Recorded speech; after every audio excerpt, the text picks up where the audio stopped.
I'm Tom Lane, and I'm the director of the Seeds for Jubilee Foundation.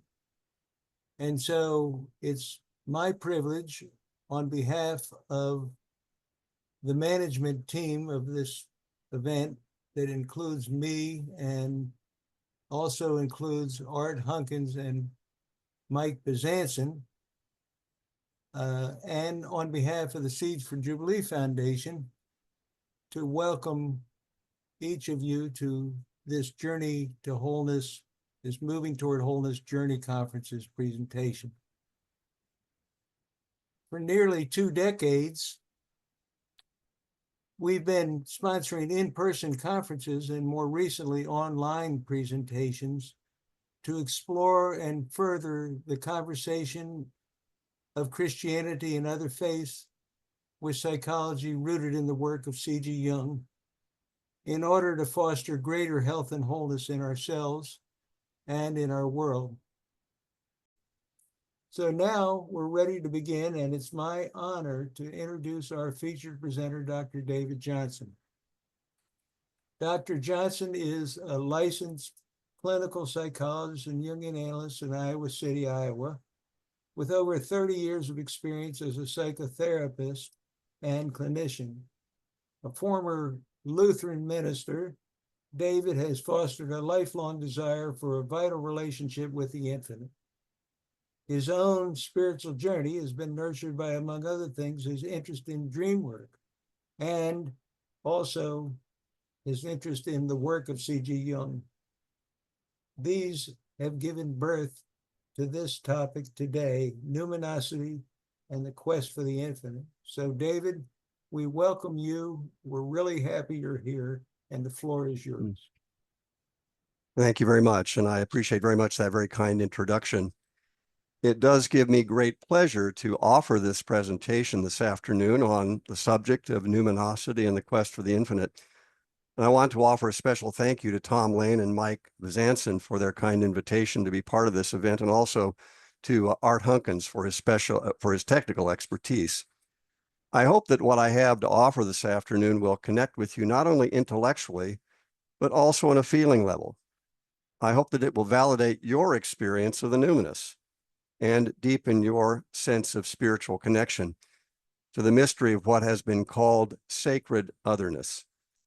I hope that you will come away from these 2 hours with a deeper felt sense of what Jung called the self and what we also might call the divine mystery. One heads up, this presentation is not entirely linear or sequential. It might sometimes feel a bit like a collage, in which we are, to use a good Jungian term, circumambulating or walking around our subject. But I do hope that there will be a sense of coherence as well. Now let's turn our attention to our topic. 2 quotations from C.G. Jung serve as points of departure for this subject. First, from Jung's autobiography, Memories, Dreams, and Reflections, and try to overlook the gender-specific language, but these are his words. First, this: the decisive question for man is he related to something infinite or not? That is the telling question of his life. And also from a letter Jung wrote, you are quite right. The main interest of my work is not concerned with the treatment of neuroses, but rather with the approach to the numinous. But the fact is that the approach to the numinous is the real therapy. And inasmuch as you attain to the numinous experiences, you are released from the curse of pathology. With these 2 quotations, we bring together the concepts of numinosity and of the infinite. Our quest for the infinite and the experience of the numinous are, I believe, inextricably intertwined. This is a very personal topic for me. From my early years, I have felt a yearning for a vital relationship to something more than myself, a relationship to what I would call the infinite. I have felt a deep desire for connection to an invisible reality beyond the ego, to what I would also call the divine mystery. I have come to accept as best I can that it is impossible to know this reality based on reason alone. We must have a place for the non-rational. And I definitely prefer the term non-rational to the word irrational. So a question: is there an intuitive way of knowing that is self-authenticating, one that allows us to know in a different way, that opens us up to a relationship with the world beyond the senses, to which we can be open and receptive, and with which we might engage in humility and wonder? Edward Whitmont and Sylvia Pereira wrote a book entitled Dreams, A Portal to the Source, in which they use the term the guiding self as a way of talking about the experience of that non-rational factor, something more than ego in our inner emotional landscape, our inner emotional worlds, something more than the ego, something in our inner worlds, something in our lives as a whole as well. This guiding self seems to provide a thread of meaning that leads to greater wholeness, and in Jung's words, an experience of the self, capital S, that we might also call the divine within us, or the God image, the image of God within us. I think that we all have a desire to feel that our individual lives are meaningful, that we matter, that there is a trajectory, a sense of meaning amid what often feels chaotic and random. We desire, I believe, a feeling of a vital connection to what William James, one of the founders of modern psychology, called something more. I like the image of what's called the crazy quilt. As I understand it, a crazy quilt has seemingly random parts in no obvious relationship with each other. There is no overall design or plan that seems immediately apparent. However, somehow the finished product, paradoxically, seems to express a sense of wholeness and unity. I think that that is how our lives can sometimes seem to us, at least in our better moments, as we reflect and look back, that our lives may seem like a crazy quilt in which the disparate parts somehow make a whole. So another question: is there then potentially a divine thread in your life and in my life that is like that crazy quilt, an element of providence in the mix with human choice, good or bad luck, and the blind amorality of nature? The experience of what we call the numinous is, I believe, the common thread that underlies all religious experience and sensibilities. So let's talk about the numinous. Rudolf Otto was a German religious scholar and theologian, really a specialist in the history of religions. He wrote a book entitled The Idea of the Holy, written over 100 years ago, translated into English in the 1920s. Otto is the one who coined the term the numinous. And the word numinous comes from a Latin word numen that refers to the nod of the head of the gods, usually as an exercise of power, a nod of the head of the gods. So Otto defined the numinous this way: it is the affective felt experience of the reality of an unnamed something that underlies all religious spiritual experience. Or we'd say it this way: the numinous is the affective felt experience of that something more that is larger than ego consciousness, more than and larger than our sense of personal self. It is this experience that underlies all spiritual religious experience. And this felt experience, I believe, is prior to thinking. It is not, first of all, an intellectual experience, but something that we feel, something that affects us, something that has an emotional impact. The reflection on the experience, the thinking about it, comes later. Otto emphasized what religions have in common rather than what divides them, arguing for the inclusion of both the non-rational and the rational in any serious consideration of religious experience. And I think that Otto would have agreed with a sentiment expressed by the French philosopher Blaise Pascal in his Pensées. Here's what Pascal had to say: if one subjects everything to reason, our religion will lose its mystery and its supernatural character. If one offends the principles of reason, our religion will be absurd and ridiculous. There are two equally dangerous extremes: to shut reason out and to let nothing else in. I like that quote very much. Otto describes the numinous. Otto describes the experience of the numinous as that of what he called the mysterium tremendum et fascinans, the tremendous and fascinating mystery, an experience of feeling overwhelmed, feeling our smallness in the universe. It is both attraction and dread. I think it's like the experience of Moses at the burning bush. Take off your shoes, for you are on holy ground. Moses is irresistibly drawn to the bush that is aflame, but not consumed. He can't help it. It compels him, fascinates him, draws him in, but also it fills him with fear and dread as well as with wonder. He cannot turn away, but dare not come too close. It is an experience of an inexpressible mystery, something ultimately incomprehensible and unknowable. We might say that it is the experience of a transcendent reality that can also be, as Otto himself puts it, one of grace and bliss unspeakable. The experience of the numinous, then, is beyond words in its immediate affective felt impact. We might say that it can be an experience of the divine other, one of powers and energies beyond the ego. But this ultimate mystery is unknowable in itself, beyond words and definitions. We experience this unknowable mystery, though, by means of particular images, ideas, manifestations, personifications. For example, Jesus, Buddha, others. This next part might feel a little heady, but I think it's important to say it, so I hope you'll bear with me as I say it. Each of these images or personifications expresses something true, but not exhaustive or exclusive about that ultimate mystery. Let's take it as an example, the Christian story.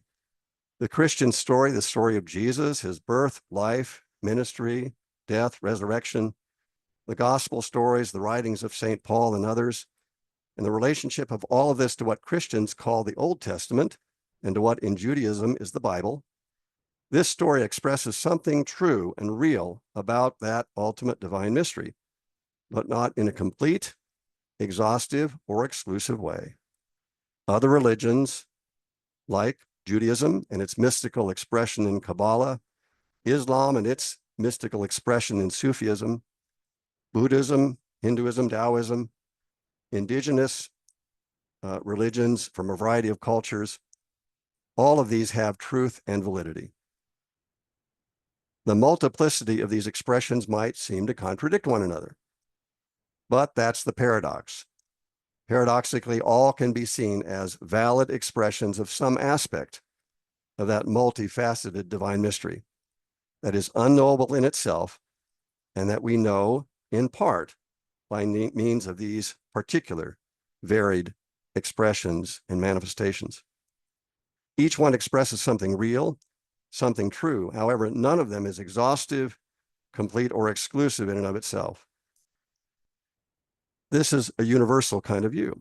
From Jung's point of view, we call this an archetypal perspective that honors the reality of the potentially infinite variety of particular expressions and experiences of the numinous. This might be a good moment also to remind ourselves that the experience of the numinous may not always be so thunderous or dramatic. We are reminded of the prophet Elijah's encounter with the divine on the mountain. God was not present in the wind or earthquake or fire, but in the still small voice that spoke from silence. The image of the still small voice certainly corresponds to my personal experience, much more than any experience of the thunderous and dramatic. I would suspect that that might be the experience of most of you as well. My dream life, along with experiences of synchronicity, now and then, that is, meaningful coincidences to which I cannot help but attribute meaning. These have been and continue to be at the center of my personal experience of the numinous. Going back to the phrase, the guiding self, for a moment, I believe that this guiding self often does, in fact, communicate in a very personal and individual manner. For example, in our dreams or in experiences of synchronicity, as I indicated.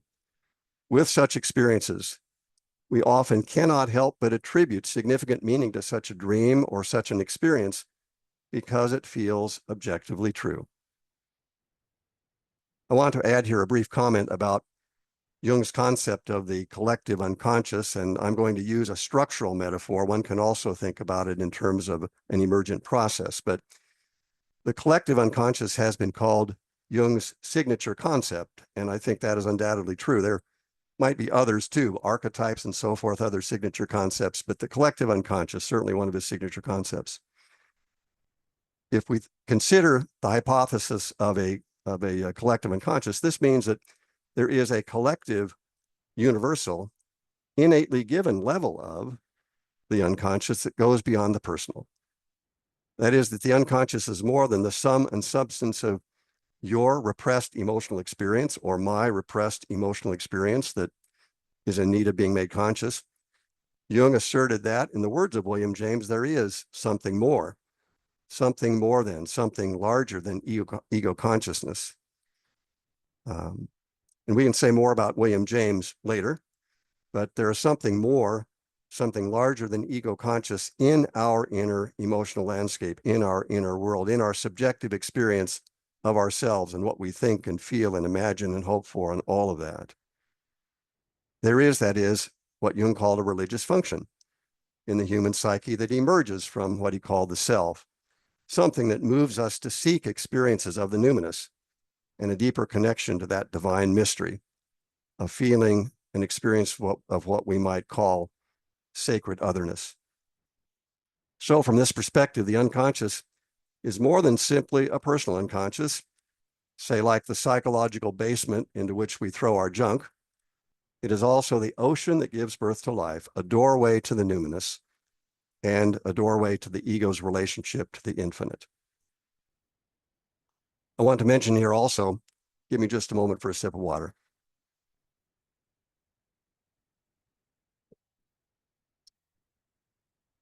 I want to mention here also what has been called, at least in some parts of the more traditional classical field of psychoanalysis, not all parts, but some parts, as what is called the oceanic feeling.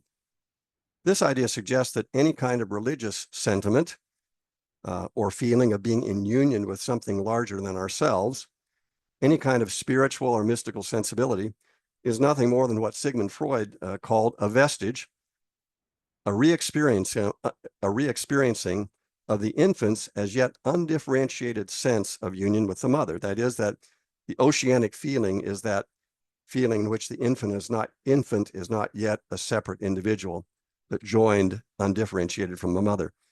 I personally find this perspective reductive and frankly is trivializing the potential for an experience that I believe is a natural, normal, healthy, valid, and life-giving experience of the ego in relationship to that something more, to what Jung called the self, and what we might also call the infinite or the divine.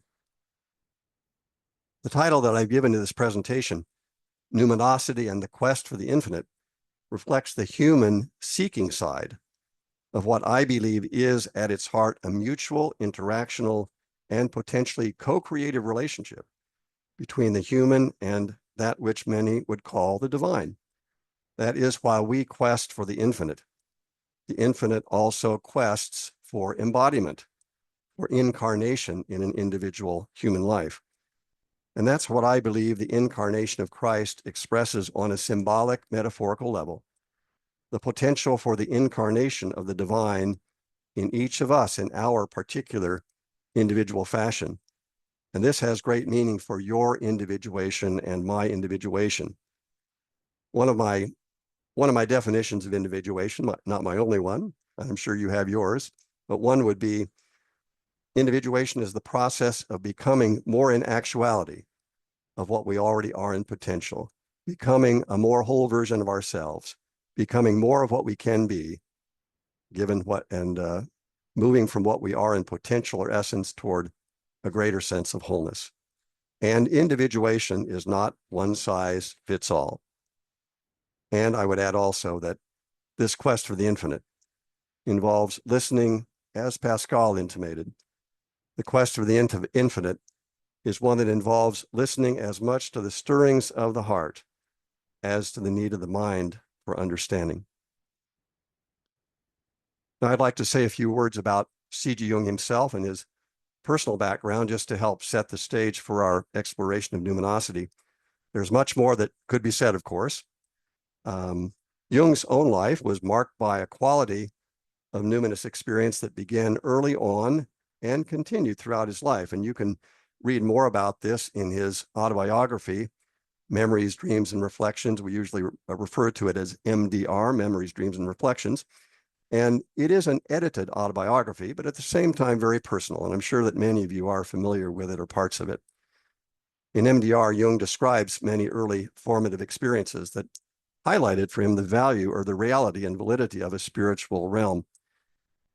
His personal experience, along with his medical education, his philosophical education, his clinical experience with patients, and his in-depth study of a variety of fields, including psychology, sociology, religion, theology, anthropology, mythology, alchemy, and others as well, suggested to him, as we've talked about already, that the human psyche has a transpersonal element, a layer or dimension that is more than personal, more than just the ego and its repressed or suppressed contents, more than just a personal unconscious, but also that collective or universal unconscious. And for Jung, all along, from his earliest days and throughout his life, one of his fundamental assertions was that the essence of religion is mystery and personal experience. The essence of religion is mystery and personal experience. And that's what I keep coming back to. Jung took individual subjectivity seriously, and he explored this from a phenomenological perspective.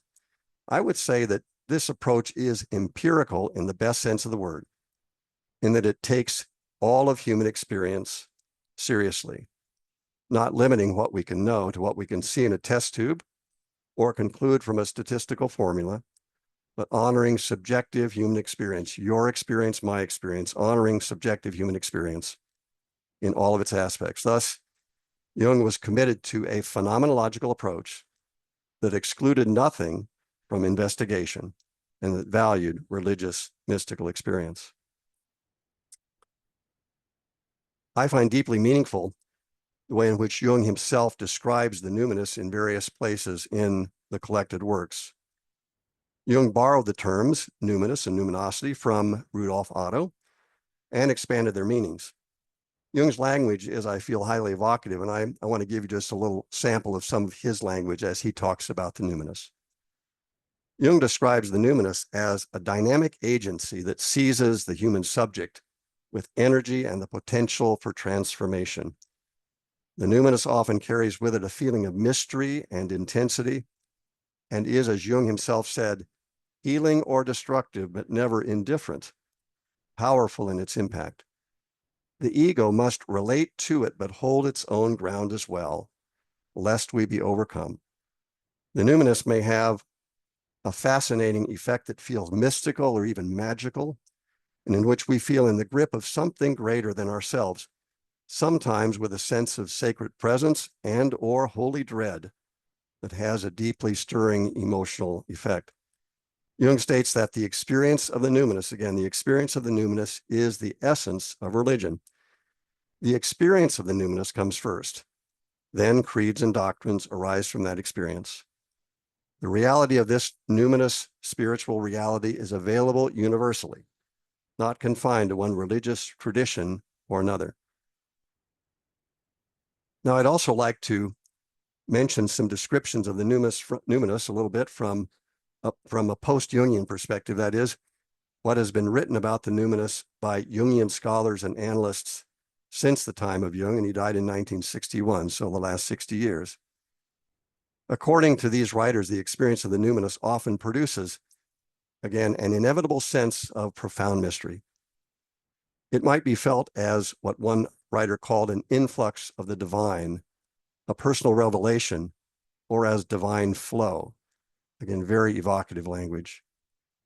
However, we are also reminded once again that the experience of the numinous may not always be thunderous, but quieter and more meditative. There are degrees of numinosity ranging from a more striking moment to simpler, more reflective moments of awe and wonder and simple appreciation. Varieties of numinous experience, according to these writers, can include, of course, dreams described by one as numinous visitors. I like that particularly. Or it might be a moment of synchronicity or meaningful coincidence. Or numinosity may arise for a person from the pursuit of a life goal or quest, whatever it may be that serves for you or for me, in the words of theologian Paul Tillich, as our ultimate concern or highest value. Whatever it is that draws us in carries with it a sense of the numinous. We might be drawn to a religious career or to the pursuit of a degree or the training required for a sports career or becoming an elite athlete, or for one as an artist or musician, a politician, a scientist, or any life path. William James himself spoke of what he called the devout scientific temper, also as a potentially numinous life path. Or I think the desire for financial gain or for power, fame, social status, any of these may exert a numinous fascination and thus express a religious sensibility in the larger sense. One important question to ask ourselves, of course, is the object of my devotion a truly worthy one? Is it one that draws me toward a greater sense of wholeness and communion with others? Or does it simply serve to further my sense of narcissism? All of those things, light or dark or anything in between, can be numinous and draw us to one with a holy longing or one that is simply self-serving. The experience of the numinous might be mediated through prayer, meditation, ritual, or through the experience of erotic love, described by one writer as the closest brush with the divine, or through the experience of the natural world, or through time spent with children and grandchildren, or in nurturing relationships and friendships. Numinous experience provides what one writer calls a hint that larger powers are present in the psyche. And we are reminded also that the innate capacity, whatever capacity you and I are given to experience that sense of emotional resonance with the numinous, varies. Again, it's not one size fits all, but paying attention to the numinous in whatever way we are able, in whatever way serves us, can be a form of prayer and or enlightenment as we seek, as one writer put it, to live with the door of one's life open to the numinous.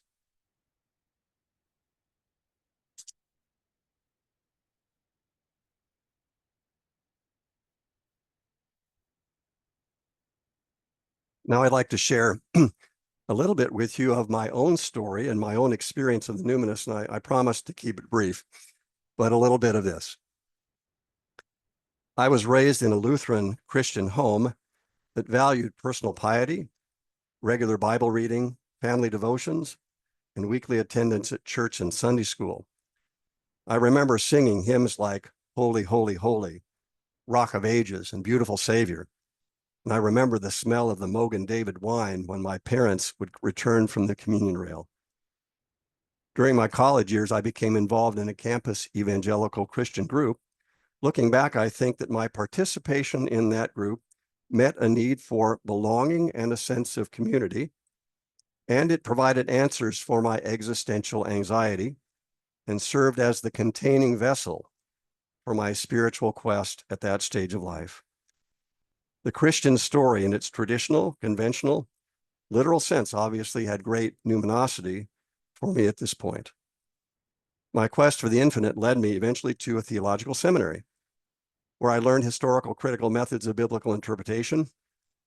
I began to move away from a literal interpretive approach to a more open, flexible perspective that I believe honored the phenomenological reality of the biblical material, and that also honored the diversity of theological and philosophical ideas and individual experience. A watershed moment in my life occurred when I met a local Lutheran pastor who became my first real mentor. He was intellectually open and curious, psychologically informed, and talked about a journey of faith. He also introduced me to the theological approach of Paul Tillich and the psychological perspective of C.G. Jung, both of whom became catalysts for many additional changes. My personal spiritual life continued to evolve toward one that was not so constrained or defined by believing certain creeds or doctrines. My quest for the infinite became an open door to a more experientially based, felt sense of the work of the self present in me that affirmed the value of my inner life. While often confusing and painful, this process also set me free to seek after the infinite in a way that felt more authentic, true to my intuitive feeling experience. Now I'm going to fast forward to more recent years. While serving as a Lutheran pastor for 10 years in all, first of all, a big dream led me to a graduate program in psychology and to an eventual transition to work as a psychologist and therapist. And after 16 years in one community, a coincidental or maybe synchronistic set of circumstances led my wife and I to make another move to Iowa City, Iowa, a university community that has now been our home for the last 18 years. Moving to Iowa City brought about many changes. I became an equal partner with other therapists who were open, progressive, and respectful of my interest in things Jungian. However, I remember that upon arrival in Iowa City, I also felt lost at times. I remember feeling as if I had jumped out of an airplane and I was hoping that my parachute would inflate. A dream that I had early on in that first summer following our move was a turning point, giving me greater hope for my life going forward. Here's the dream. I'd like to share it with you. In the dream, I walk into a large room that has been set up for a banquet. There are long tables with place settings on them, a large room as if a banquet will take place later that evening. Also in the room is a cafeteria line, and since it's lunchtime, I begin to go through the line, and just ahead of me, I see a woman whom I think I recognize.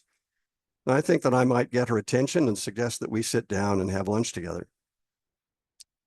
As I finish going through the line and filling up my tray, and as I'm about to speak to her, she turns and looks at me and points at the table, where I look and see that there is a place setting with a placard with my name on it, as if I too am invited to the banquet.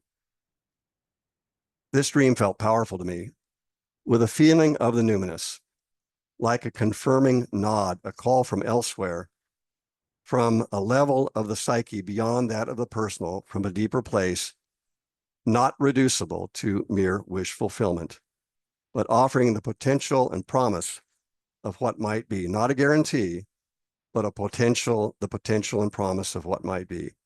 It felt like a touch of the divine. I felt encouraged, called by name, that there would indeed be a place at the table for me. Now, 18 years later, I feel that this dream has come true in ways beyond what I could ask or hope for.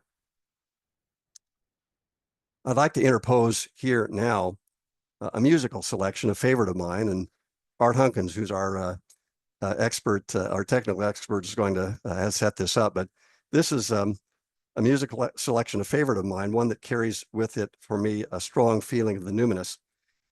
In the words of English writer and philosopher Aldous Huxley, after silence, that which comes nearest to expressing the inexpressible is music.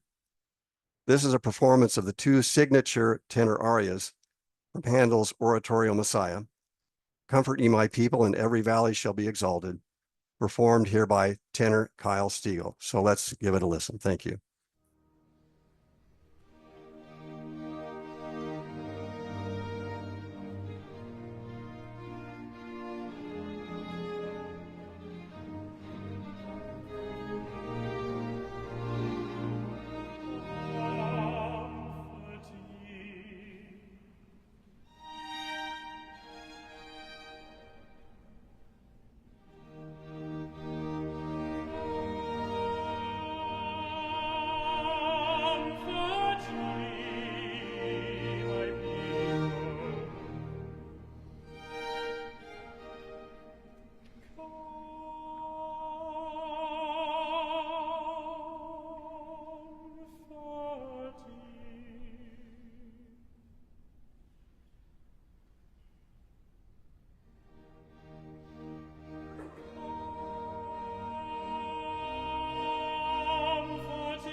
Him that crieth in the wilderness, prepare ye the way of the Lord, make straight in the desert a highway for our God.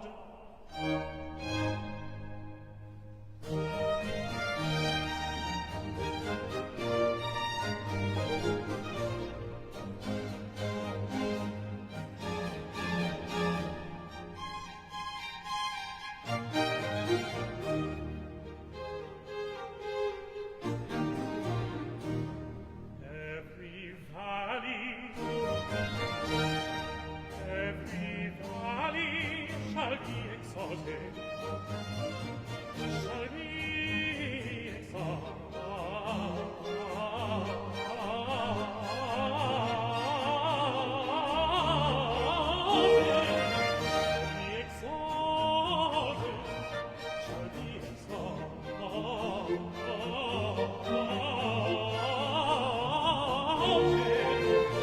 every mountain and hill made low, the crooked straight, and the rough place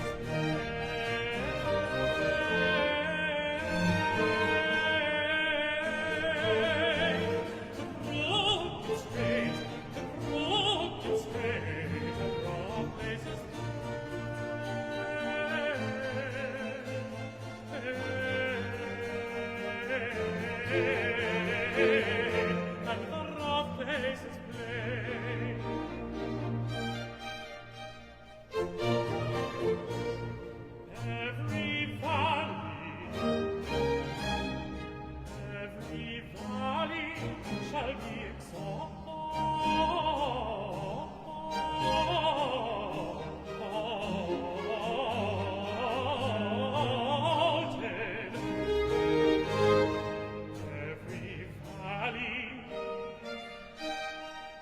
Every valley shall be exalted,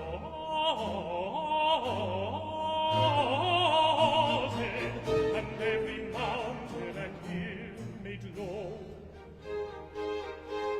The crooked straight,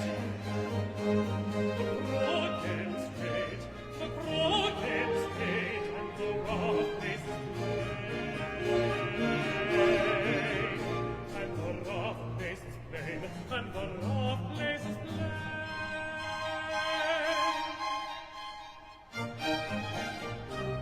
The crooked straight, and the rough places plain.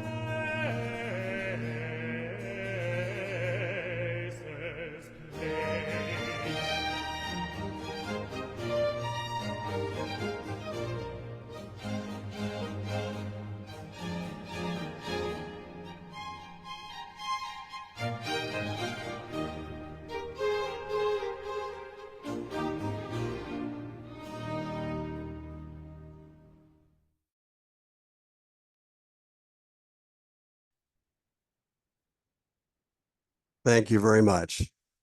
Thank you so much. And one, again, Aldous Huxley's words, after silence, that which comes nearest to expressing the inexpressible is music. And I think that's very true. Now I want to next share with you an experience from an encounter with a client in analysis. We might call this a clinical illustration. I prefer to call it a meeting with the infinite. This is Robert's story, and I use this information with his permission. Robert is a man in his 70s who lost his wife, Ellen, the complications of a degenerative disease a few years ago. I've known Robert for over 15 years. He began working with me when his wife was preparing to take a disability retirement. His wife, Ellen's condition declined gradually over the years, and she became more and more disabled. She eventually required total care. Though Robert arranged for many hours per week of in-home caretakers, he himself remained intimately involved in her day-to-day hands-on care. In November 2017, I dreamed that Ellen, whom I'd never met, greeted me. I knew that I had some message for her, something about 60 days, but I felt uncertain about what to say and how to say it. I wondered at the time if this dream might be suggesting that her time was short, but I kept these thoughts to myself and I did not share them with Robert. 66 days later, early on a Sunday morning, Ellen died at home. Robert came to see me that following Wednesday morning and told me this story that I'd like to share with you. Robert and his adult son, who was visiting, had been awake and present when Ellen passed away in the night. Robert's adult daughter was also visiting and was upstairs sleeping. The daughter was awakened by her father and brother, who brought her the news of her mother's death, and the daughter was awakened from a dream in which her mother was telling her, "It's going to be all right." The next morning, a public health nurse who had visited Ellen from time to time stopped by and had received the news, and the nurse shared two surprising bits of information. First, Ellen was supposed to have been on the nurse's electronic schedule for that morning, but for some unknown reason simply wasn't.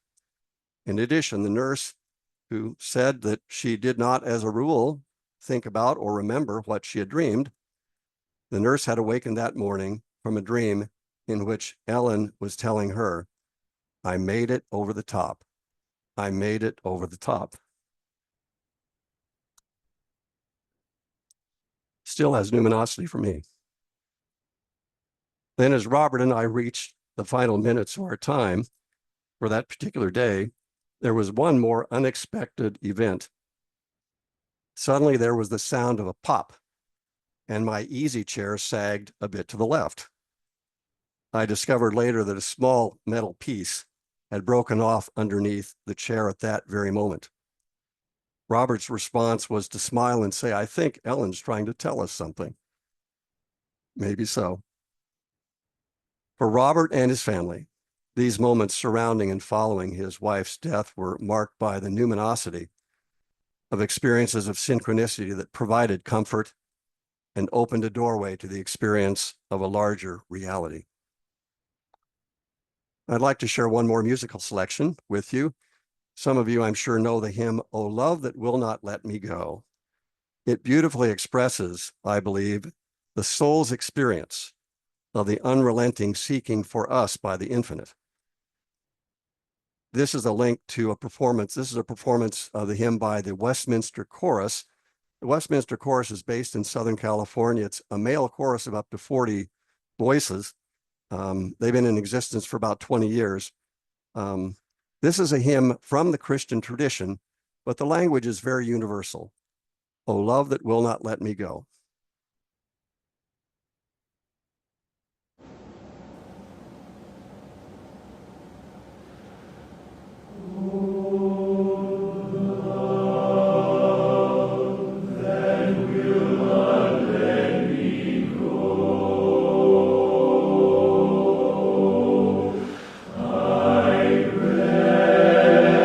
My weary soul in thee.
Once again, thank you so much for making it possible for us to hear that very beautiful music. I just like to make one more comment about it too. One of the things I like about this this rendition of this hymn is that here we have a men's chorus, younger to middle age. They're singing from the heart. They're singing with a great deal of feeling from the heart.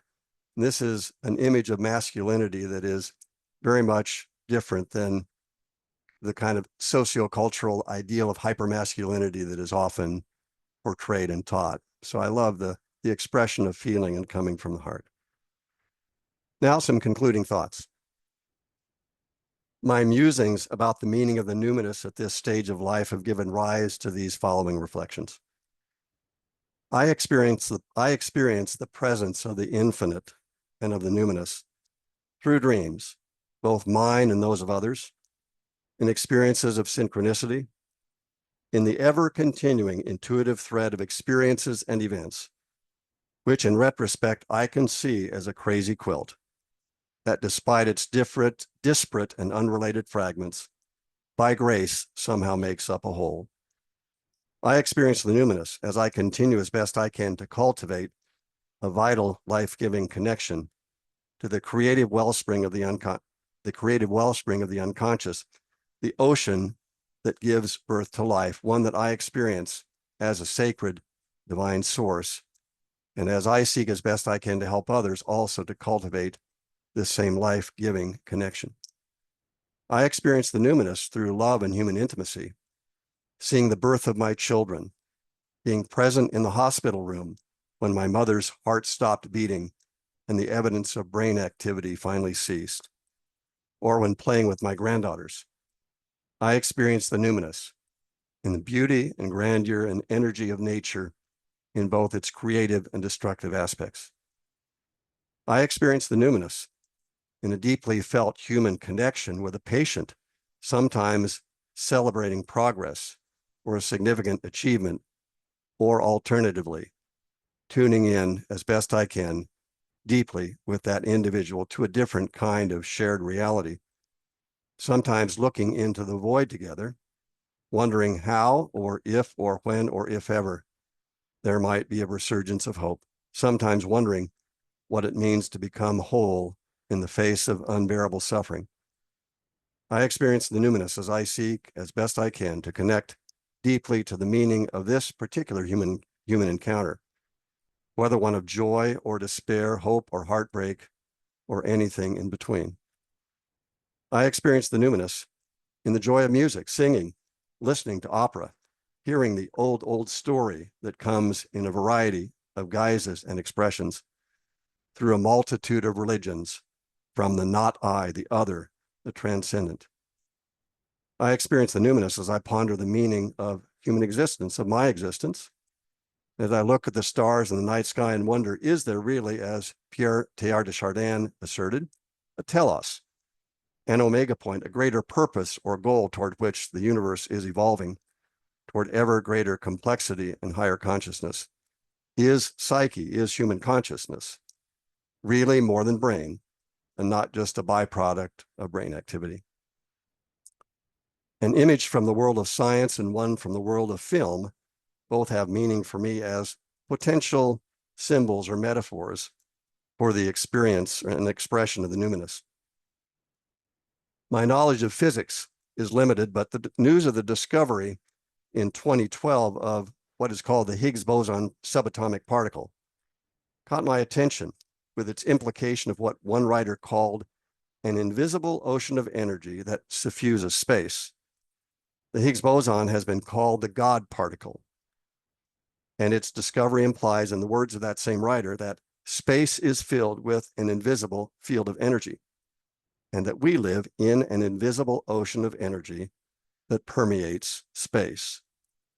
One might say that the image of the Higgs boson suggests that you and I live in a sea of divine energy, a transpersonal reality, unseen by us, yet nonetheless real, potentially transformative, and in which we have life. One of my favorite fairy tales is the Star Wars movie saga. In the original trilogy, Obi-Wan Kenobi explains the Force as an energy field created by all living things. It surrounds us, penetrates us, and binds the galaxy together. Yoda explains the Force to Luke Skywalker like this: "My ally is the Force, and a powerful ally it is. Life creates it, makes it grow. Its energy surrounds us and binds us. Luminous beings are we, not this crude matter. You must feel the Force around you, between you, me, the tree, the rock, everywhere." And in Star Wars: The Force Awakens, a more recent episode in the saga, Maz Kanata explains the Force to the young heroine Rey thusly: "I am no Jedi, but I know the Force. It moves through and surrounds every living thing. Close your eyes, feel it, the light. It's always been there. It will guide you." These images, along with countless others, point, I believe, to a transpersonal field of consciousness that interpenetrates the human and the finite, a reality beyond the personal, one that is purposeful, one that possesses a greater wisdom, one that pushes for greater human consciousness and development. These images suggest the presence of an energy field that permeates and animates all living things, and in which, we might say, we live and move and have our being. The religious implications that one might draw from these images ultimately end in mystery, as does any human experience that partakes of that numinous other. This transpersonal field of consciousness draws us into an experience of that which is ultimately unknowable, and of which we are given hints on a phenomenological level by means of symbol and archetypal manifestation. So, what is the ultimate trajectory of that presumed other that appears in human experience as so multifaceted, so paradoxical? Light and dark, yin and yang. Civil rights leader Martin Luther King Jr. once said, "The arc of the moral universe is long, but it bends toward justice." Perhaps we could also say something like this: the arc of the self, however we imagine that, envision that, whatever language we may use to describe that, the arc of the self, God, the Tao, the divine reality, the transcendent or transpersonal, the Holy Spirit, Christ within, one's Buddha nature, one's higher power, deeper wisdom, the infinite. The arc of the self is long, but it too bends toward wholeness, integration, and life. This completes my presentation, and I want to thank you for your kind attention this afternoon.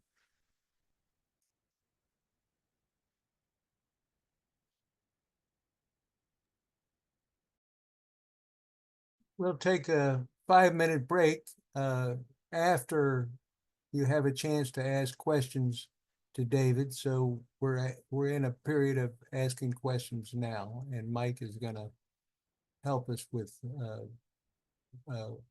giving to David the questions that you have.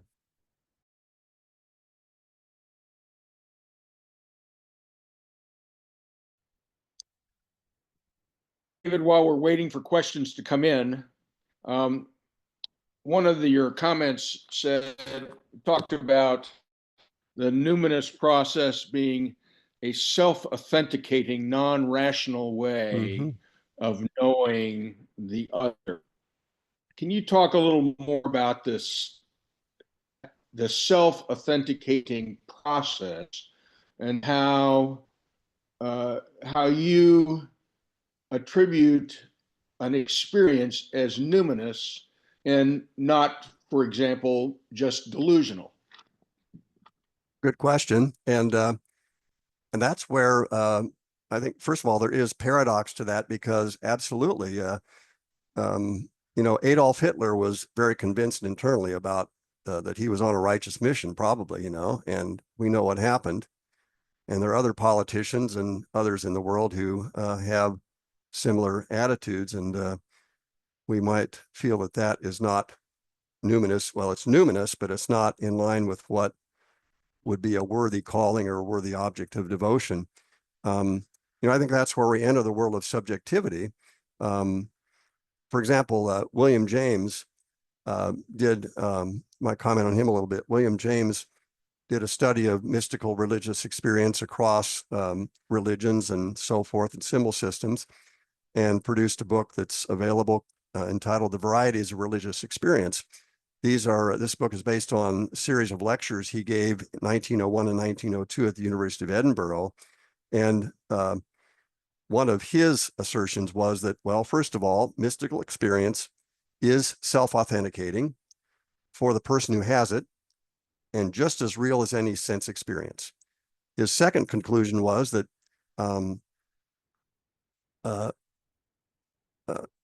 it's not an obligation to believe that kind of experience. It's not an obligation to believe it if you don't have it yourself. So it's self-authenticating, just as real for the person who has it in as any sense experience, but there's no obligation for someone who doesn't have it to believe it. But again, there's one of his conclusions is there's a different, there is that non-rational kind of knowing. There's a different kind of knowing than purely the rational. I think you're raising a good question. I think that I'm not sure I have a really super good reason or good answer to that, except that there is subjectivity involved, and we have to use a spirit of discernment based on a person who feels that they have an experience that's self-authenticating. What does that produce in their life? What does that produce in their relationships? What does it produce for the world? Does it divide people, demonize people, degrade other people, or does it bring a greater sense of reconciliation, of unity, of affirmation of everyone in their humanness? So that would be part of my answer. And there might be others who can pipe in and pipe up and add to it. Yeah, thank you. Art would like you to talk more about the concept of a diabolical numinous experience. Okay. Well, yeah, I think that, when we talk about numinosity, we're not talking about, numinosity is not always benevolent. And there is dark and light numinosity. It's energy. It's an affective experience that grips a person. And Jung himself made that distinction as well, that, for example, as he said, numinous experience is healing or what did he say?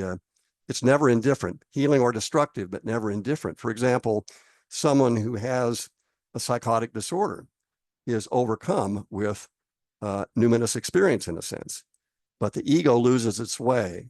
From that kind of a psychodynamic point of view, if we go beyond a purely biological point of view, a person who has that kind of experience is overcome by all of this material from the unconscious. The ego loses its grounding and is overcome and swept away, and then and that's certainly a dark kind of numinosity. And certainly, when we see, true believers of any political stripe, or people who are on a mission that seems to, again, demonize some and uphold others, that to me is a dark side of the numinous. And sometimes it's difficult to make sense of all of that. We take that in and there is a place for the ego, I guess I would say that one of the places a place for the ego is that we have to use a spirit of discernment and do the best we can to distinguish between what is a healthier and life-giving form of numinosity, what's our response to it, or what will be potentially destructive. But again, I guess I want to, there is a place for a strong, healthy, flexible ego in relationship to the numinous experience. Numinosity by itself may be light or dark or whatever. The ego in alignment with the self, I would say, from a Jungian perspective, the ego in alignment with the self needs to use a spirit of discernment to decide what will happen with that numinous experience. So, thank you, David. Yeah, sure. We have a question from Carmel Sutcliffe. She says, "Dear David, thank you for your beautiful presentation. It has touched my heart and left me with new insights as well as interesting threads that I would like to look further into later. I would like to please ask for any thoughts you might have about the numinous experiences of someone living with borderline personality, for whom it seems to me many ordinary experiences get intensely infused with numinous energy, and yet things that I would consider to actually have a numinous quality,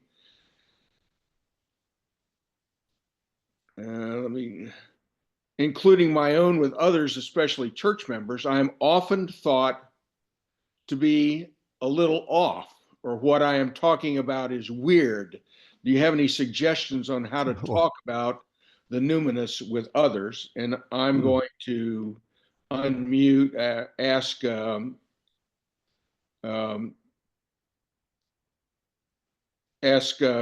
to unmute and continue that. I just want to make sure that I got the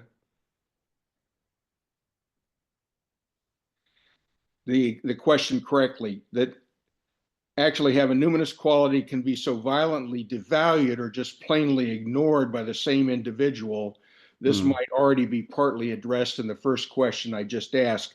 I mixed Walter Smith's question, which will follow, but let me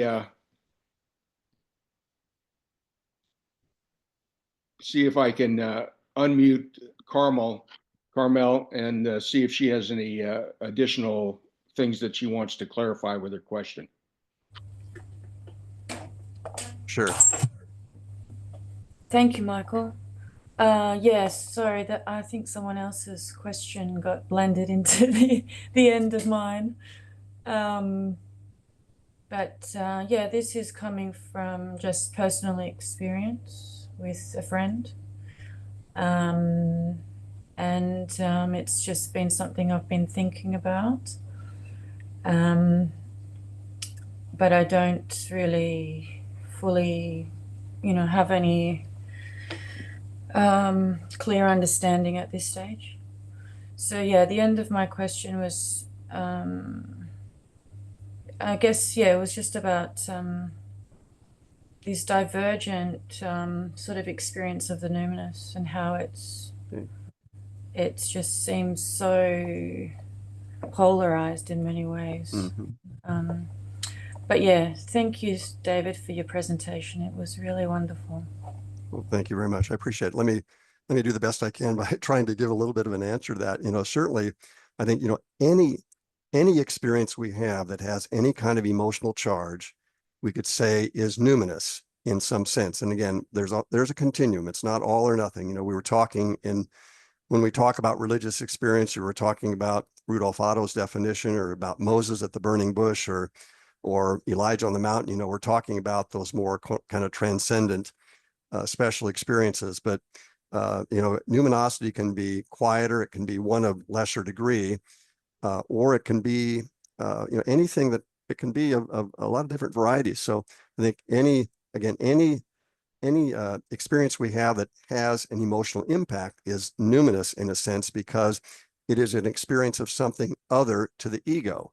And it might be an experience of our own complex, or it might be the experience of someone else's complex directed at us via attack or something.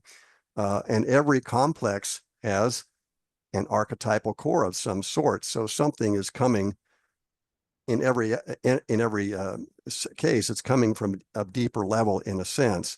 But I guess just to comment about borderline personality disorder, I think, or borderline personality organization, again, the issue of emotional regulation or dysregulation, there is a whole lot of emotion being experienced. And one of the problems is with an ego that is not strong enough to contain it and to regulate it. And so that's an example of the ego being in a position of being in danger of being overcome. And again, we all can be possessed by our complexes, and we might get angry or feel sad or whatever, or we react to something.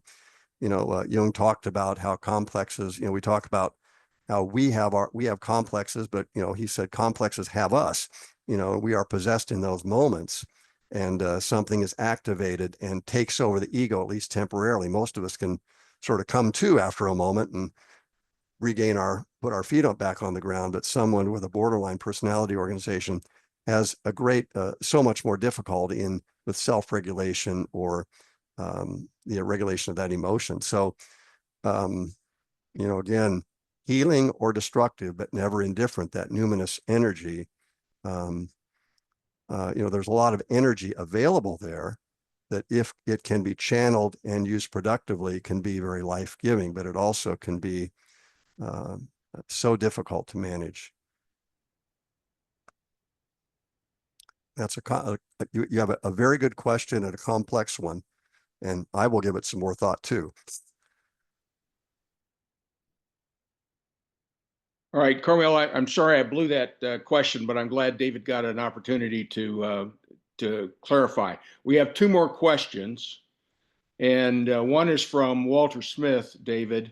David, I'm a retired Presbyterian minister attending a Lutheran church. The problem I often run into is when I speak of numinous experiences, including my own, with others, especially church members, I'm often thought to be a little off, or what I'm talking about is weird. Do you have any suggestions on how to talk about the numinous with others? And you'll have to unmute yourself. Okay, I think I'm unmuted. Okay, great, thank you. I think that, I guess what I would say is this. First of all, one of the things that I have found in my experience is that, I think that, the more kind of the mainstream to liberal church sometimes is, concerned with great validity to, for good reason, to be oriented to the outer world, to what we can do in the world, to what we're called to do, social justice and so forth, what our faith implies that we ought to be doing in terms of social advocacy and so forth. But sometimes, to me, it gets a little out of balance in the sense that there isn't much of an emphasis on our inner life, other than the inner life is, if you're too preoccupied with your inner life, you're being self-centered. So, and I have a problem with that. So to talk about, meditative experiences or reflective experience, mystical experiences, or to talk about, the contents of your inner life, I think it is simply foreign material to anyone who just hasn't been exposed to it. I wonder if, I think there must be a way for you, I hope, to share that with others. And, I think that there is a sense in which when we talk about our inner life, we can be seen to be a little weird or different, or we can feel like the outsider. Again, I'm not sure I have a really good answer for you. I wish I did, but I can identify with the dilemma. And I think that I'd like to see us in our mainstream to liberal denominations having more of a place for individual personal experience that is not seen as maybe self-centered or too self-indulgent, but in balance with the outer life, what the ministry to which we feel called to.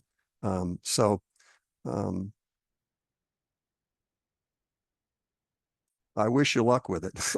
And I hope that I'm going to, again, I'll reflect on that for myself too. That's a dilemma. We've got about 2 minutes left before the break. I've got two questions. I'm going to try and combine them into one. See if you can get this. From Gail and from Leslie.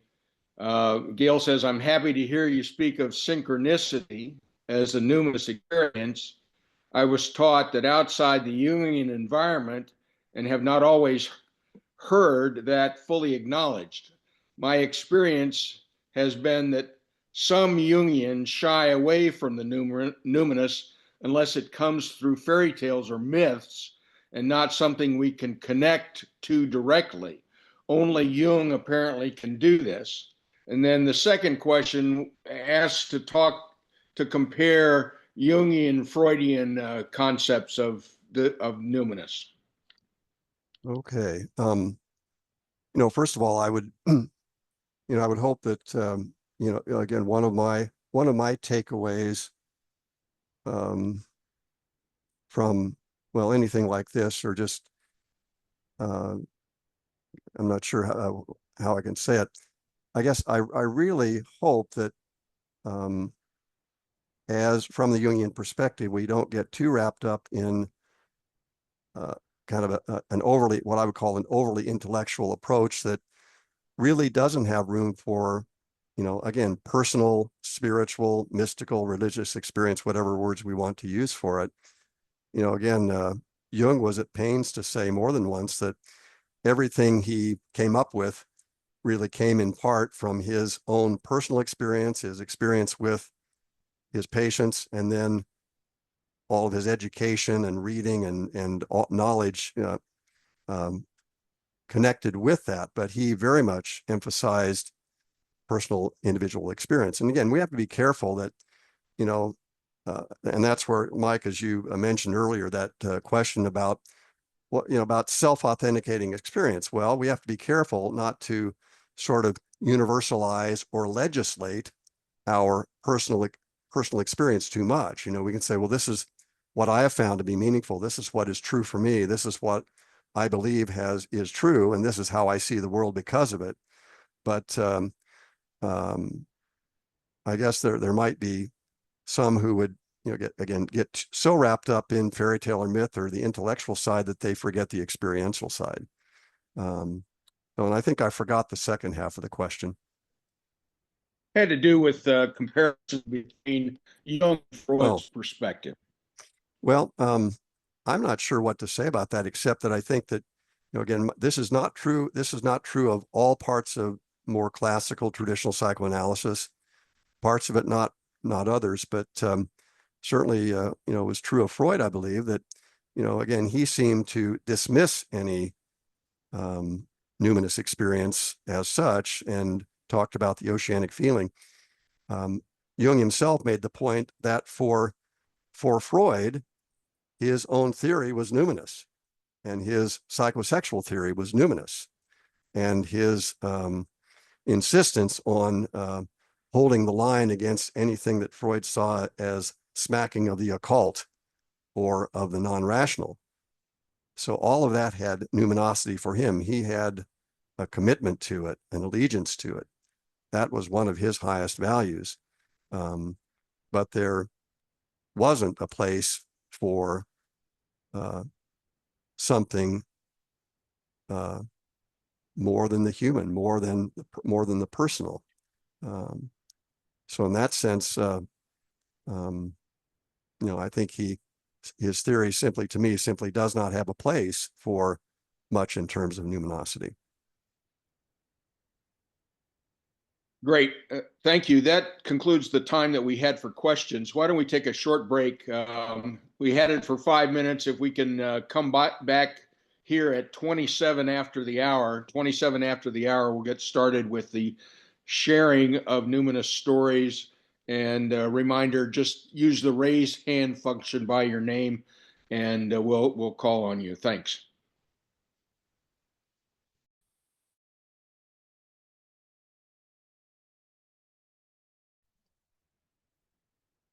All right, I hope everybody is back. David, we have a first volunteer, Linda Mary Edwards, who has raised her hand, and I've asked her to unmute. And whenever she's ready, please go ahead. Thank you very much. Really enjoyed your presentation, David. And what I wanted to share was, I live in Wales in the UK. When I was 14, I felt called to be a priest in the Anglican Church. And this was a problem because they didn't have women priests at the time. So I decided to train as far as I could. I did do a degree in theology and so on. So I ended up in my 4th year of training in a theological college where I was the only woman. And there was quite a lot of misogyny. And I was thinking, gosh, I've done all this training and I haven't got a chance really of being ordained. But I thought I'll keep going, you know. And then I had this dream, and this is the dream that I found to be numinous. So just a small background to the dream. They'd put me in a room on the edge of the grounds of the college, and there was a patch of grass outside my room. And in the dream, there's a performance of the Messiah going on, but I haven't been given a part in it. And in real life, I had asked the gardener of the college if he could help me with planting some bulbs on that patch of grass. And in the dream, I looked across and male students were trampling over the bulbs that were growing in this little garden. And I was upset. And I went over and said, you know, you're trampling on my bulbs. And they said, you're not supposed to be doing the gardening around here. Only we are allowed to do the gardening around here. I was really upset. And then my attention was drawn to another patch of grass a little bit further up, with the assurance that that's where my bulbs were. They were growing fine under the ground and they were safe. And as I woke up, I was saying, Alleluia. And I've since become a priest, and I've had many happy years of ministry. But that was really reassuring at the time. Wonderful. Thank you so much for sharing that.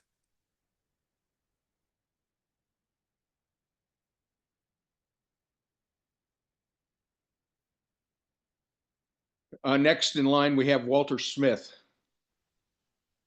Walter, I've asked you to unmute. Please Yes, go ahead. thank you. Thank you. My numinous experience, the first one that I remember having, is connected to a time when I was credited with doing a miracle. The one thing I could not deal with when I got out of seminary was miracles. I've never witnessed a miracle. I didn't know what it was. And I went to Scotland to serve a church for a year after my ordination in 1967. I met a man and his wife, Stuart and Mabel.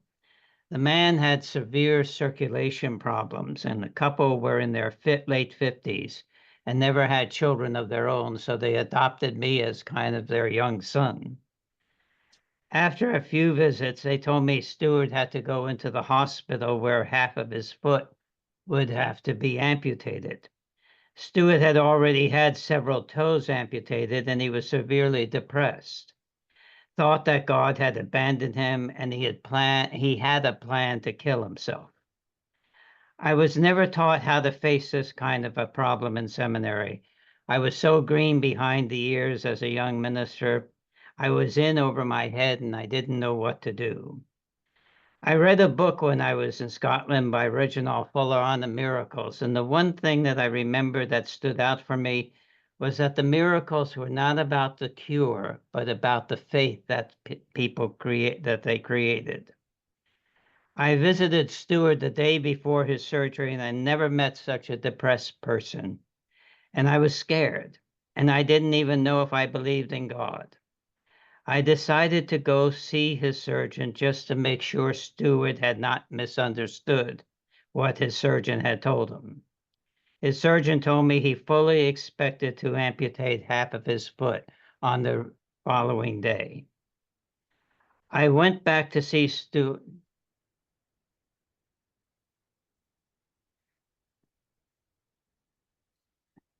I'm sorry, Siri's picked me up. I went back to see Stuart the day after his surgery. As I walked toward his bed in his ward of 36 beds, I was scared and full of doubts about God and whether or not I was even capable of being a minister. Then I saw Stuart waving to me. He was all smiles. And when I got to his bed, I said, "Well, you look awfully chippy." He said the surgeon didn't have to amputate my foot. When he opened my foot, I had good blood flow, and he just closed me up. Then Stuart said, "I thanked my doctor." And my doctor said, "Don't thank me. Thank that young minister of yours. He is the one who healed you."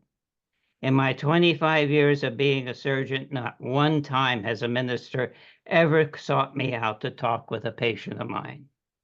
The doctor went on to say he had many surgeries in the past few years where he could do nothing to save his patient, and he was doubting himself as a surgeon, and he had lost hope. He said, that young minister of yours reminded me that I was not alone in the operating room, that God was with me, and that renewed my faith in God and me as a surgeon. I was stunned. I didn't know what to say. I only talked to the surgeon for 3 to 5 minutes. I never prayed with him or told him I would pray for him, and this is what happened. Stewart's depression and thoughts of suicide lifted. The surgeon had new hope in his abilities and that he was not alone in the operating room. And I understood miracles because I saw one happen. And I realized that God was with me too, and I made the right choice. And for the next 4 or 5 days, I was just totally beyond myself. I was like I was walking on air. Thank you for sharing that beautiful story. Goodness. You're welcome. Wow. Very moving. Thrilling.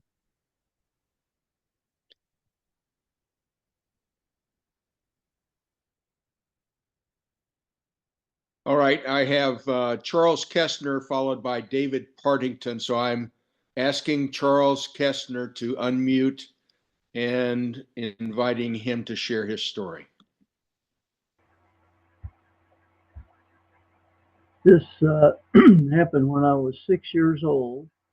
I went behind the house where Mom wouldn't see me. Being a little scientist, I had a pint jar of gasoline. Sat down on a rock. It was a cold fall day. It's in November, colder than today here. And struck the match, held the jar right below my face, looked down in it, wanted to see what little flame or something, little flame. And it went out. And instantly I heard in my head a voice authoritatively said, "Don't you ever do that again." Was I scared? And of course, I'm still trembling, took the gas back wherever and let the match out. But I wouldn't probably be here or would be horribly blind and disfigured had that not voice within my head. And at 6 years old, I did not know the combustibility of gasoline. I knew it was put in the mower to mow, but I didn't know it was all right. And that's my first one.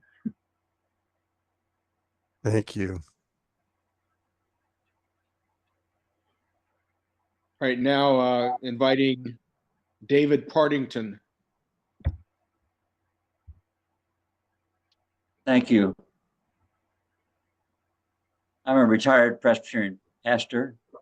I am very comfortable with the creeds of the church, but I also live with a personal creed that we are known, we are loved, we are not alone, and we are addressed.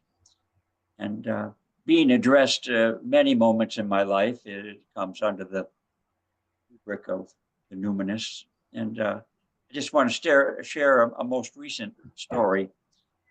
It was one night during seemed like it was all night long. I don't know if it was or not. In May, I was flooded with memory after memory after memory of moments when I had been transported by music, either as someone else's music or in my 9 years of life as a professional musician, where I made more choral music in Winston-Salem than I ever anticipated I would make. Moments when I was conducting, and it was like there was a epiphanic moment going on. It was like a moment of epiphany. It was a moment of when they really didn't need me anymore because it was just happening. So I got up the next morning. I wrote 2,500 words remembering all that was addressing me during the night about that season of my life. And so I don't know if that it certainly was a numinous moment of being addressed, and those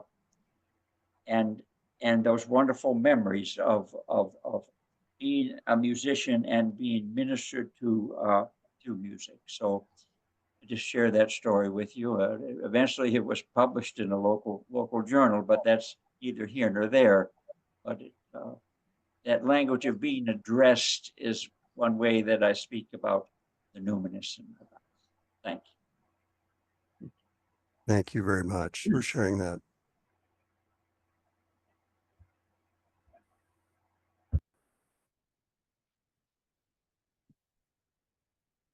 All right, I have Lee Lawrence next, and asking Lee to unmute and share.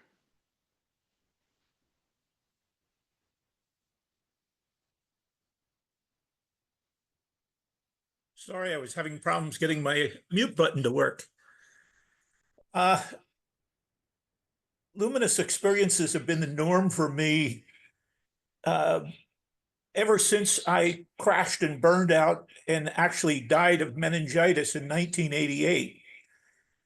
And since then, my perception of reality changed so much that they are the norm. Some of the bizarre things that happen is I will just get that feeling. And what happens is there's many layers of consciousness, and the amount of love and the profound love that you feel in the experience is a function of how high you go in the levels of consciousness. So when I crossed over to heaven, it was so profound that in over since 1988, 35 years, you never forget the experience. But there's one other thing that's unique about a luminous experience that's really profound, because it happens at a higher level where time collapses. When you pull the experience back in, you remember it in the present as though it's happening again, rather than pulling a memory from the past. You can actually pull it in and feel it again. What happens is, as a result of these experiences, they pretty much guide my life. And sometimes it gets really, really bizarre. For example, back in the early 90s, I spent a week with Thich Nhat Hanh in New York and got to know him and really enjoyed Thich Nhat Hanh's teachings. And didn't see him again. And in 2020, Terry and I spent 2 months in Southeast Asia, and we were in Hue in Vietnam, which is where his root temple is at. But I had no plans and made no arrangements of going there. But it was about 3 o'clock in the afternoon, and all of a sudden I had this feeling and this inner guidance that said, you have to go there. And I called a taxi, and Terry went along. We were lost, but the taxi driver managed to find it. We walked in the exit, walked into the temple, and we're standing there. And all of a sudden, a group of monks carries Thich Nhat Hanh in his wheelchair in and sets him down right beside us. The love was so profound that Terry could not stop crying the entire time just because of the level of love. Anytime a higher consciousness being connects with us, we have these luminous experiences. Sometimes it's just the hair standing up in the arms and the back of the neck. But these are all, some people call them profound spiritual experiences. But we have to be careful, because an ego rescue can also be a profound spiritual experience. So, and it can be euphoric, just like I joke, the 16-year-old that knows it all because they have this period of euphoria as a result of coming out of the transition between dependency and finally have a self-identity, and there's a period of euphoria. That same thing happens when a person transcends self for the first time and they have a profound religious experience or a luminous experience, and all of a sudden they think, I'm somebody special. And what happens is 9 times out of 10, they develop a spiritual ego. And these are not criticisms, because these are normal types of luminous processes. The real ironic thing is my sister spent her entire life working for Lutheran churches, and she was a lay pastor, not Buddhist in any way. And I believe it was January 22nd of 2022. She's visiting us, and we're sitting in the kitchen having a cup of coffee. We both get up early in the morning, so it was about 5 o'clock in the morning. And I got up, and my morning ritual was to get in the hot tub. And I came back in, and she's shaking as she said to me, I never see these things, but this man appeared and followed you out the door to the hot tub. A couple hours later, she shows me her phone. Thich Nhat Hanh died that night and actually came and visited me. So ever since then, every time he comes to visit, I have a luminous experience, the profound love. And these are things to help us remember to find our way home, because that feeling in heaven is so profound that once you've experienced it, you never want to come back here. Thank you for sharing that.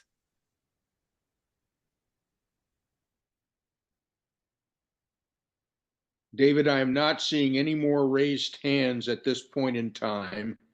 If you have any comments or concluding remarks. Oh, I got a raised hand. Hang on. Gail Hayer.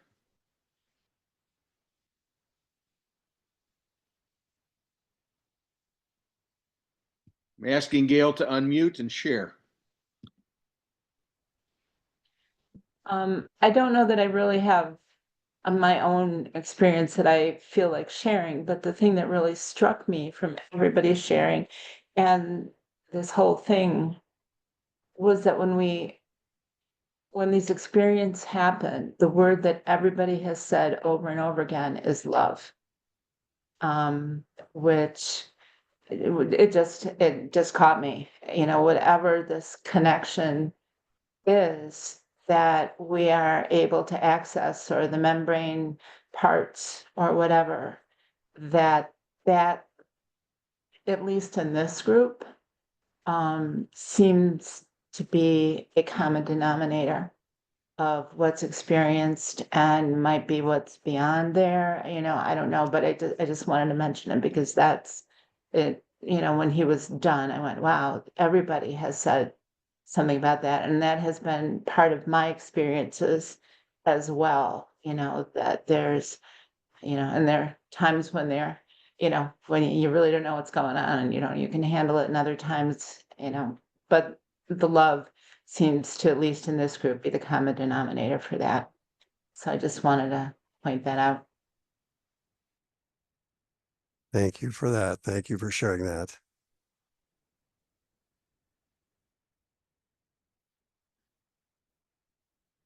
Are there any concluding, any other questions, Mike? We have one more. Terry Ushuk has raised her hand. Terry, I've asked you to unmute. Okay. Yes, I'd like to share a hello from heaven. I knew that when my friend Karen Balmer died and she took her last breath with us in our house, I expected her to give us a hello from heaven. And her name was Karen Rose. So all the roses were in bloom in November in the front yard. And I thought, well, maybe that's it. And then all day, Lee had a bluebird coming to the window all day long. And she knew that bluebirds of happiness were our wedding theme. And I put the cake topper in the room in which she died in. And so I thought, well, maybe that's it. And then we had a potluck with a gathering of all her friends. And some friends who had been out of town that week came with a message. They'd been at a shamanic workshop, and they said they saw her dancing and singing, and she gave this message that we needed to sing a song. And they were, when we gathered together, and they handed out song sheets, and they played it on YouTube because they didn't know it, Blue Skies by Irving Berlin. And it's from the movie Holiday Inn. And the first verse is blue skies, nothing but blue skies all day long. But the second verse is bluebirds singing a song, nothing but bluebirds all day long. And I got goosebumps then, and I get goosebumps now hearing that. And whenever I hear that song, because I know that indeed was her hello from heaven, and that she was happy and singing and dancing. So no worries. Thank you so much. We have one more from John King, asking John to unmute.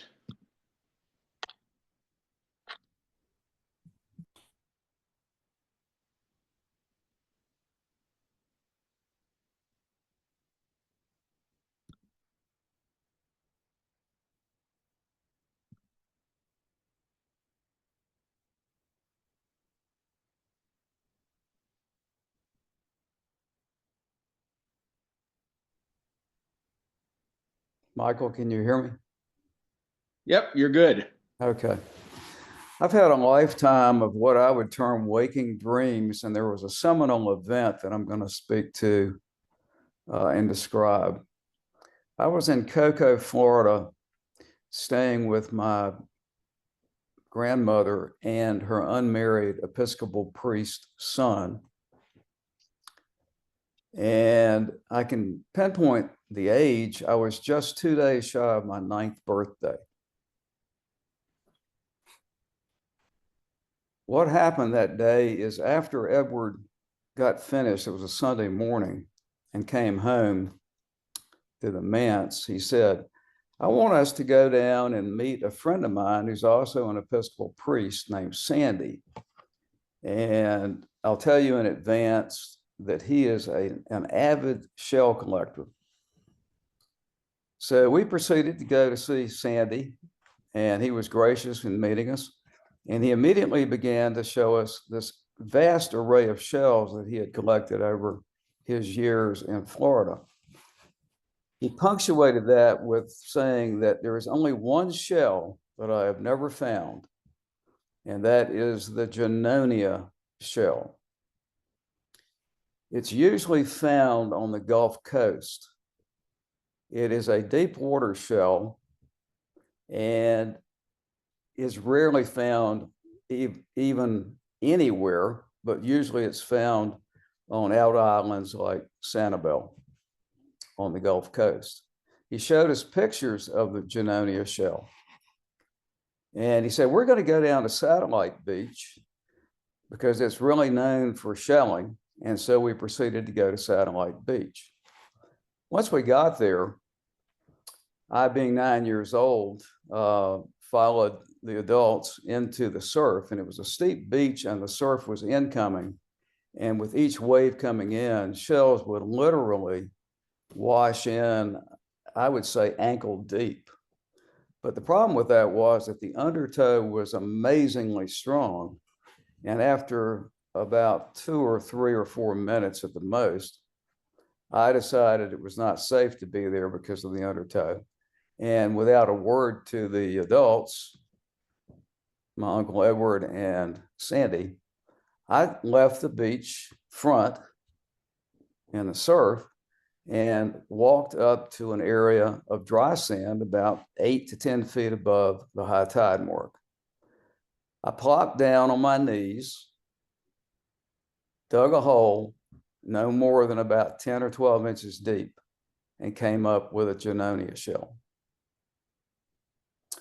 Excitedly, I retrieved this shell, ran back to Sandy and said, look what I found, and handed him that shell. This event has been unpacked over my lifetime for symbology, meaning, and depth. And I can share that with you and let you, if you care, interpret that yourselves. Thank you. Thank you very much.